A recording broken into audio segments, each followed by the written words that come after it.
Hello বন্ধুরা, আসসালামু আলাইকুম। আশা করি আপনারা ভালো আছেন। আমি মোশাররফ মিয়াও ভালো আছি। তাই আমি বলতে চাই, আমি অনেক দিন ধরে যেমন অসুস্থ ছিলাম, তাই আমি কোনো ভয়েস ভিডিও বানাতে পারি নাই। তাই আজকে আলহামদুলিল্লাহ আজকে আমি একটু সুস্থ হয়েছি। তাই একটা ভয়েস ভিডিও বানাইতেছি, কথাগুলো আমার শুনে যাবেন।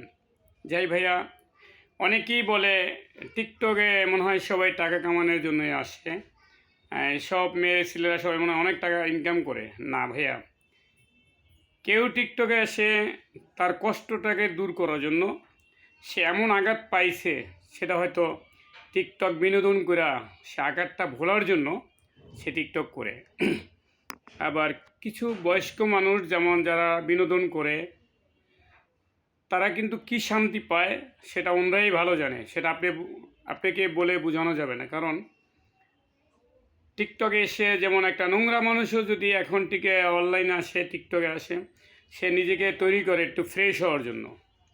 কিন্তু সে দেখবেন আগে নোংরা ছিল, এখন টিকটকে এসে সে একটু স্মার্ট হওয়ার, যেমন ভালো জামা কাপড় পিঁধে নিজেকে পরিষ্কার পরিচ্ছন্ন রাখে। তাই টিকটকে সবাই কিন্তু টাকার জন্য আসে না। কিন্তু টিকটকের যারাই নাকি টিকটকের আইডি আছে, তাদের আইডিটাকে কী মনে করে জানেন? নিজের একটা যেমন লিভার কলিজা আছে না, কলিজার মতন মনে করে। কারণ টিকটক জীবন নিজের একটা সন্তানকে যেরকম লালন পালন করে, টিকটকের আইডিটাও কিন্তু ওরকমই লালন পালন করে যেমন বড় করে। একটু ভালো কিছু করলে যেমন আমি ভালো মানুষকে আমাকে লাইক দিবে, শেয়ার করবে, এরকম টিকটকের জন্য এরকম একটা মায়া, টিকটকের আইডিটার জন্য এরকম একটা মায়া হয়।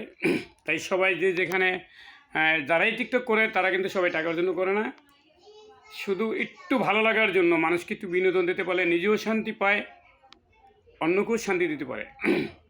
যেমন মেয়েরা, অনেক মেয়েরা বিদেশে থাকে, বাবা মা দূরে থাকে, তাই বিনোদন করে সবাই দেখতে পারে, যেমন বাবা মা দেখতে পারে, তারপরে বিনোদন করে একটু শান্তি পায়। কারণ একা একা অনেক সময় বাসা একাও থাকে, অনেক মেয়েরা কিন্তু বাসা একাই থাকে, বিদেশে যারা থাকে অনেক মেয়েরা বাসা একাই থাকে, তাই একটু বিনোদন করে তাদের সময়টা কাটায়।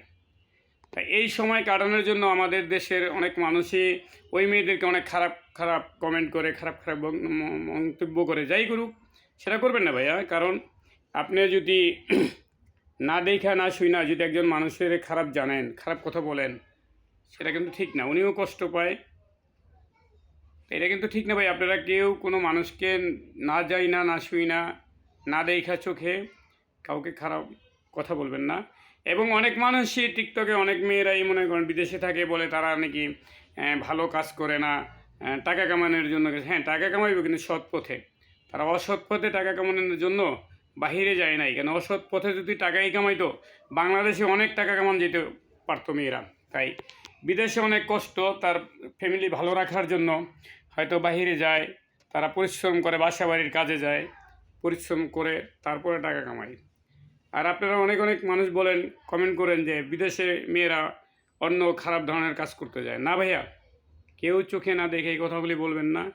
কারণ নিজ চোখে যে জিনিসটা দেখবেন ওইটাই সবসময় মানুষকে শেয়ার করবেন। আর সেটাও আপনি শেয়ার করা ঠিক না। কারণ একজন যদি অপরাধ করে, তার অপরাধের জবাব উনিই দিবে, কিন্তু আপনি আমি প্রতিবাদ করার কিছু না। যাই হোক ভাইয়া, আমার কথা যদি ভালো লাগে, ভিডিওটা যদি ভালো লাগে, লাইক শেয়ার কমেন্ট করবেন, সাবস্ক্রাইব করে দেবেন।